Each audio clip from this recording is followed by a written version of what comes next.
É muito fácil falar dos sucessos do Blender, falar da ferramenta de modelagem fantástica que ele se tornou, da ferramenta de esculpir intuitiva que quando você combina com a viewport em tempo real do Eevee fica, uma delícia. Falar do Geometry Nodes, falar do Simulation Nodes também, ou até mesmo falar do Cycles Render, que vem superando renderizadores como V-Ray e Corona Render em popularidade já há um bom tempo. Não há dúvidas, o Blender se tornou um monstro na computação gráfica, um software padrão de mercado. E é insano imaginar que tudo isso é de graça. Mas é óbvio que para chegar até aqui, alguma coisa tinha que dar errado no meio do caminho, né? Até porque ninguém acerta todas o tempo todo, vamos lá, né? E o maior fracasso do Blender tem 3 letrinhas: BGE. Blender Game Engine. Sim, exatamente, o Blender já teve uma Game Engine integrada dentro dele. E tipo, a ideia era sensacional, o programa já modelava em 3D, já texturizava, então você criava os assets tudo ali dentro, clicava num botão, já começava a criar a lógica, criava o seu jogo, exportava ele todinho dentro do Blender, sem precisar de nenhum outro programa para poder trabalhar no teu jogo. No papel, a ideia era sensacional, mas assim, vamos dizer que os jogos que foram feitos nisso eram, no mínimo, bom, duvidosos.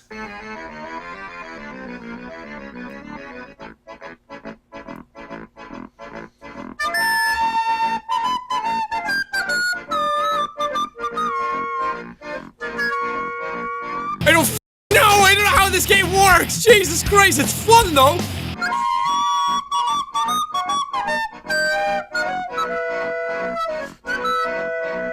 Ok, mas como diabos que isso aconteceu? De onde surgiu a ideia de colocar uma Game Engine dentro do Blender? E mais importante de tudo, onde é que ela foi parar?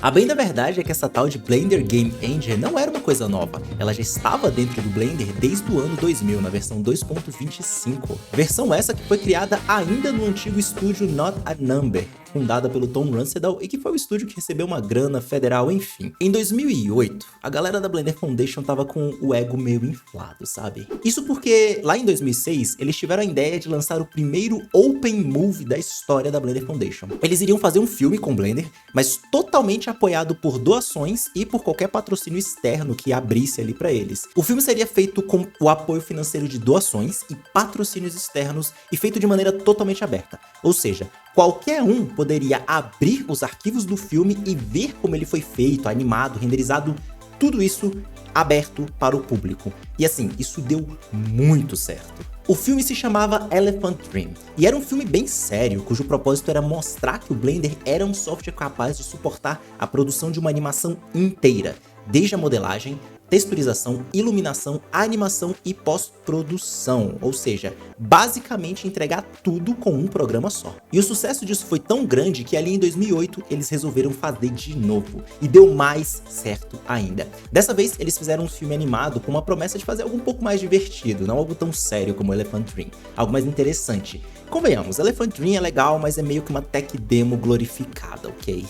E nisso, eles criaram um filme chamado Big Buck Bunny. Um filme de animação que deu tão certo que foi o primeiro filme a colocar o Blender na boca do povo mesmo na internet e motivar muita gente a experimentar esse software gratuito que dava para trabalhar com animação de alta qualidade do início ao fim. Além, é claro, de que foi um filme que trouxe muitas doações e muita grana para dentro do instituto que cuida do Blender e que abriu espaço para a Blender Foundation reinvestir muito no desenvolvimento do Blender nessa época. Só que tipo, esse projeto era tão ambicioso que eles já pensaram o seguinte: se a gente vai fazer um filme, bom, o Blender tem uma Game Engine, então bora fazer um jogo também para mostrar que o Blender aguenta fazer jogos. Assim a gente tem o filme e, em paralelo, o jogo mostrando do que o Blender é capaz. Então eles fizeram o plano, e o plano era relativamente simples. A gente quer provar que o Blender é um software que pode ser usado sim para produzir assets para a indústria de jogos. Então a galera pensou, vamos fazer os assets aqui dentro do Blender, modelar em 3D, texturizar e tal. Afinal, o Blender era um software de modelagem, texturização, UV mapping, renderização, animação, enfim,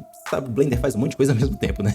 O software era perfeito para fazer os modelos 3D para o jogo e que se eles quisessem, eles poderiam exportar esses modelos para um software de terceiros para poder renderizar esse jogo e fazer realmente a aplicação. Só que a real é que eles sabiam que não dava para usar a Blender Game Engine nessa época. A Blender Game Engine foi criada como parte integrante do Blender ainda naquela época que eu te falei antes. Na época que o Blender ainda era um software pago, vendido em CDzinho, sabe?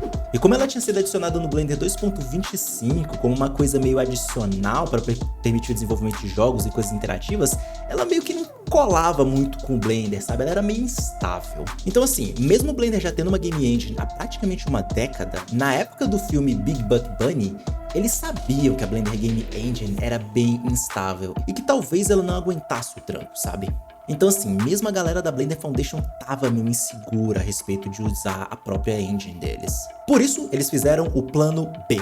E esse plano era modelar, texturizar e fazer tudo com Blender, mas utilizar um outro renderizador open source chamado Crystal Space Engine, o qual seria integrado dentro do Blender, basicamente da mesma forma como a Blender Game Engine, e ia rodar o jogo ali. E bom, foi aí que os problemas começaram.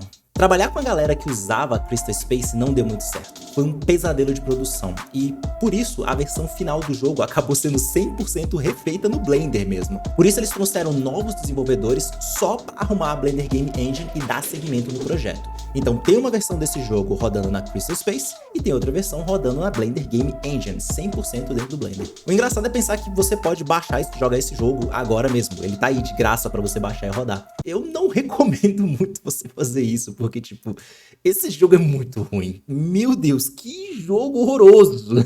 Então, assim, o projeto foi finalizado, o jogo foi feito, mas não sem antes deixar uma galera com cabelo branco dentro da Blender Foundation, sabe? Porque, tipo, dentre as várias limitações que a Game Engine do Blender tinha e também a Crystal Space tinha na época, estavam a falta de eficiência, então, tipo, fazer qualquer coisa mais complexa dava um trabalho e abaixava o FPS, né? A taxa de quadros deixava o jogo todo lento. Os recursos gráficos da Blender Game Engine eram bem limitados, então assim, não tinha muita coisa para fazer sombras em tempo real de um jeito legal, os efeitos de partículas também não ficavam daquele jeito, sabe, maneirão.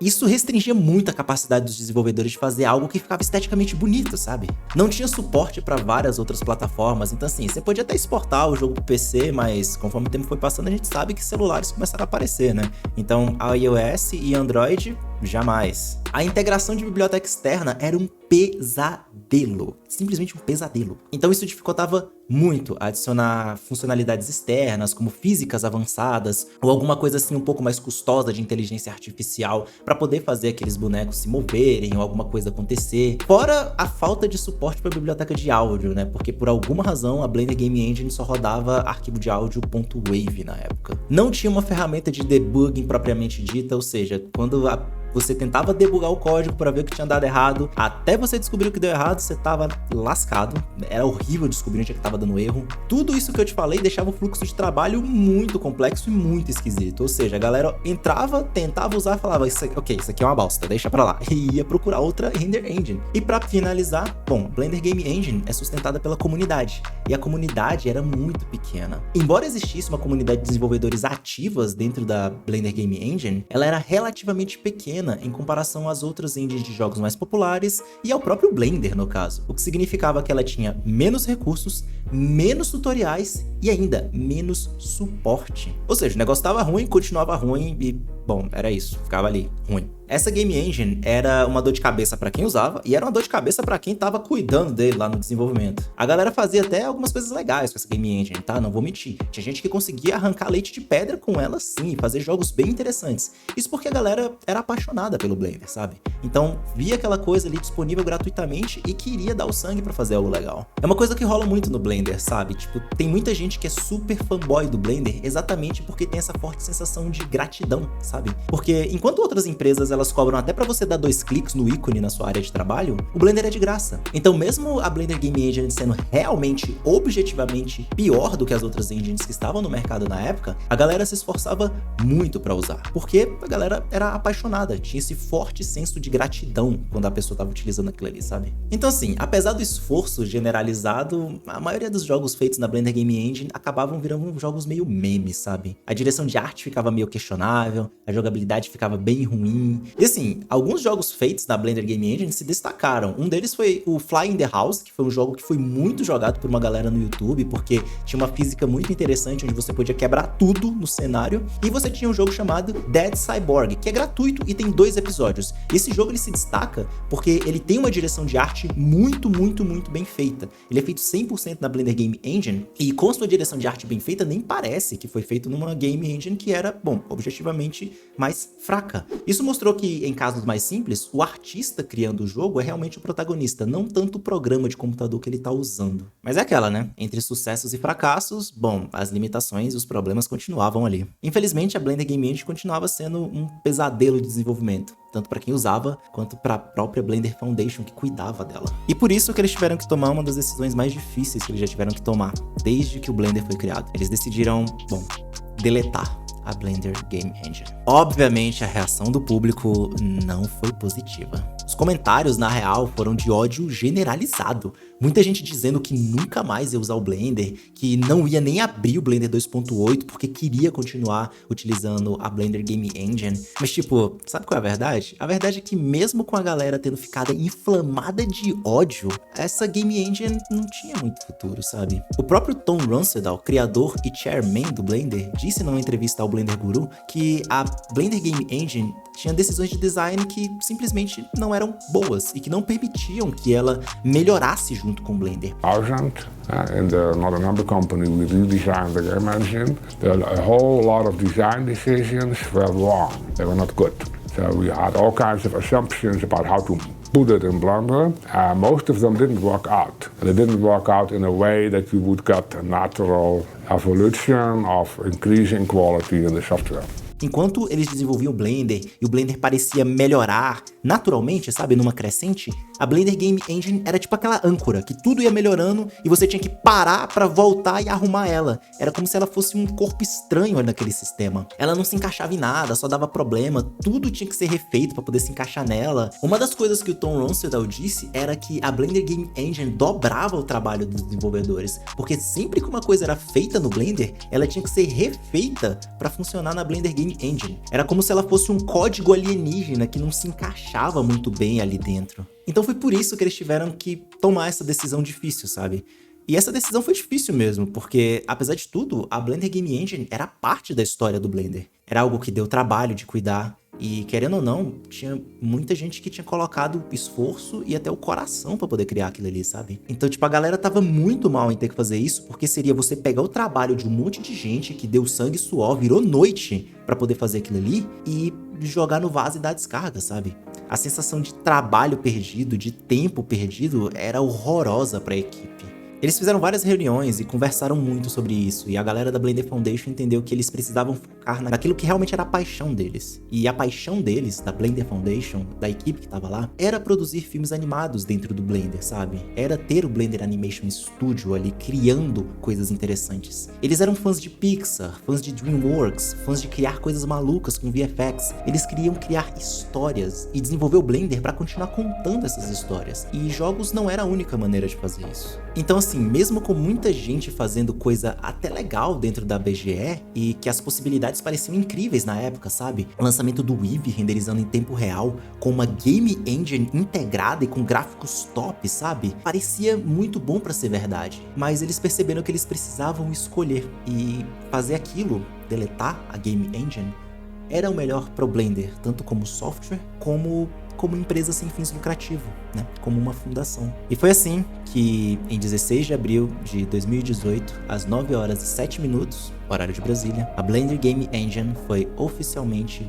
removida para sempre. Mas é aquela, essa história ela não morre aqui. A Blender Game Engine tinha pessoas que gostavam dela. Então, esse grupo de pessoas que era realmente apaixonada pela Blender Game Engine se juntou para atualizar ela para a versão 2.8 do Blender, criando uma versão chamada UpBGE. Uma versão paralela, chamada de Fork do Blender, que tem a Blender Game Engine integrada e que segue os mesmos conceitos originais da Game Engine, sabe? E o mais importante, finalmente a Blender Game Engine recebeu a atenção que ela merecia. E foi aí que tudo começou a dar bom. O código foi limpo, refeito, melhorado, foi otimizado até o talo e agora a galera consegue fazer jogos com uma qualidade muito superior dentro dessa UP-BGE. Jogos como Future Ends, que é um jogo que ficou muito legal, e jogos como Crumb Battle Arena, que é um jogo onde você vê que o potencial de fazer um jogo de combate interessante dentro dessa engine tava ali, coisa que seria impossível dentro da BGE normal, sabe? Ela tava muito mais robusta e apresentava uma qualidade muito melhor. E junto a isso surgiram várias outras opções, porque abriu-se um buraco no mercado, sabe? A galera queria fazer jogos sem sair do Blender. Então, quais opções que você tem caso você queira fazer um jogo dentro do Blender sem exportar para lugar nenhum? Tem duas opções que eu recomendo, tá? Podem haver outras, mas essas são as duas que eu achei mais legais. Você tem a UP-BGE, que eu acabei de te mostrar, e você tem a Armory 3D, que funciona basicamente do mesmo jeito que a UP-BGE. Mas deixa eu ser honesto contigo aqui. Se você realmente quer trabalhar com o jogo, honestamente, vai para uma Unity ou para uma Unreal. Sério, não tem por que você não usar essas plataformas hoje em dia. As duas são de graça para você trabalhar, tem tudo o que você precisa dentro delas e é só você modelar no Blender e exportar para elas. Então assim, realmente não tem por que você se tornar aquele ultra super fanboy para utilizar um negócio que, sabe, não funciona bem, pouca gente está trabalhando para atualizar, enquanto que tem dois programas gratuitos insanos à sua disposição, com bibliotecas gigantescas, com marketplaces incríveis, sabe, realmente não tem razão para não usar. E isso sem falar que tem várias outras game engines fora essas duas que são muito boas. Por exemplo, você tem a Godot e você tem o Game Maker. Assim, opção é o que não falta. Mas sabe, isso tudo traz uma lição bem importante pra gente. Porque assim como a Blender Foundation percebeu que jogos não era realmente o que eles queriam fazer, talvez a gente também precise aprender essa lição, sabe? Às vezes, ser um fanboy teimoso só faz a gente ficar pra trás no mercado. A gente não cresce. E é engraçado pensar, porque isso vale pra negócios, né? E pode valer até para alguns relacionamentos, pode valer para a vida no geral. A gente precisa aprender a discernir e a ir atrás daquilo que nós queremos, mas também precisamos aprender a abandonar aquilo que nos trava. Então assim, se você sente que agora é a hora de você aprender a utilizar o Blender, clica no link que está aparecendo aqui na descrição desse vídeo, onde eu tenho uma aula completa sobre o meu método chamado Artista Pro, que é o método que eu utilizei para ganhar mais de 30 mil reais trabalhando com 3D, beleza? Então clica no link aqui na descrição se você quiser saber mais. Mas no final, a Blender Game Engine foi um gigantesco fracasso da Blender Foundation. Foi algo que deu um trabalho monstruoso, tomou bastante dinheiro e recursos humanos, tempo de desenvolvimento, tempo de manutenção, tempo de atualização, e você vai, deleta e joga o negócio fora. Exatamente porque o negócio não encaixava no sistema, sabe? O jeito foi aceitar a derrota. Então, mesmo que doesse, eles decidiram remover a Blender Game Engine do Blender para abrir caminho para aquilo que realmente dava certo para eles abrirem espaço para eles crescerem. E às vezes a gente se esforça tanto para construir alguma coisa na nossa vida, na nossa carreira, nos nossos relacionamentos. A gente coloca sangue, coloca suor, investe muito dinheiro, seja isso num propósito profissional, numa faculdade, num relacionamento, sabe? Mas quando essa coisa ela tá tirando mais da gente do que somando nas nossas vidas, talvez seja a hora da gente avaliar, talvez seja a hora da gente aceitar que não deu certo, que é hora de abandonar aquilo que nos suga para abrir espaço para construir algo que vai nos elevar. E a bem da real é que, tipo, dói muito deixar algo para trás depois que a gente investe tanto, sabe? Só que é parte da vida. Porque fracasso não é o fim de um projeto. Fracassar é só mais um degrau no seu processo de encontrar o sucesso. E a bem da verdade é que você tem que ter certeza que no caminho você vai falhar. E por mais que seja ruim, você precisa acordar no outro dia feliz porque você falhou. Porque como Thomas Edison, o inventor da lâmpada, dizia: eu não fracassei, eu apenas encontrei 10 mil maneiras como algo não funciona. Fracassar, falhar, não conseguir é parte do aprendizado. É normal. E você tem que seguir em frente. Porque é seguindo em frente que você vai conseguir, sabe? E é engraçado porque eu fico muito feliz em aprender uma coisa tão pessoal, tão humana, com uma empresa sem fins lucrativos como a Blender Foundation. E eu espero que você tenha gostado desse aprendizado também. E bom, se você gostou, se inscreve.